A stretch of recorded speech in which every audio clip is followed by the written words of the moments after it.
नमस्कार शेतकरी बंधूंनो, मी आपला शेती मित्र किशोर बुडे. सोन्यासारखी चमक व मोत्यासारखे दाणे असल्यामुळे याला सोना मोती म्हणतात. हडप्पाकालीन संस्कृती जेव्हा होती जवळपास 5,000 वर्षापूर्वीची ही व्हेरायटी आहे. तर महाराष्ट्रात ज्वारीसारखा दाणा असल्यामुळे याला जोंधळा गहू पण म्हटलं जातं. तर लो ग्लुटन असल्यामुळे ग्लायसेमिक इंडेक्स कमी असल्यामुळे याला हाय ब्लड प्रेशरवाले, डायबिटीसवाले लोक याला कंटिन्यू वापर करतात आहेत.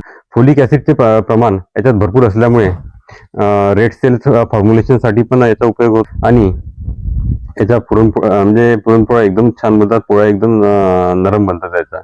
तर असा हा सोनामोती आहे. तर तर अशा ह्या गावठी वाणाचं एक वैशिष्ट्य राहते मित्रांनो, की एक वेळ तुमच्याकडे जर ही बियाणं आलं तर हे जीवनभर तुमच्याकडे राहते. जवळपास मला वाटते 15 वर्ष झालं की मी याचं जतन करून ठेवलं आहे, संवर्धन करून ठेवलेलं आहे. तर हे बाहेर जवळपास 2 महिने बाहेर राहिली व्हरायटी तर याला कीड लागत नाही. असं ह्या गव्हाचं वैशिष्ट्य आहे गावरानी वाणाचं. तर पेरताना आपल्याला 10 ते 12 किलो जर पेरलं ते भरपूर आहे. याला जवळपास 40 ते 50 पर्यंत फुटवे येतात त्याला. पण जमीन आपली एकदम मख्खन जर राहिली तर जी बनलेली जमीन राहते तिथे हे येतात.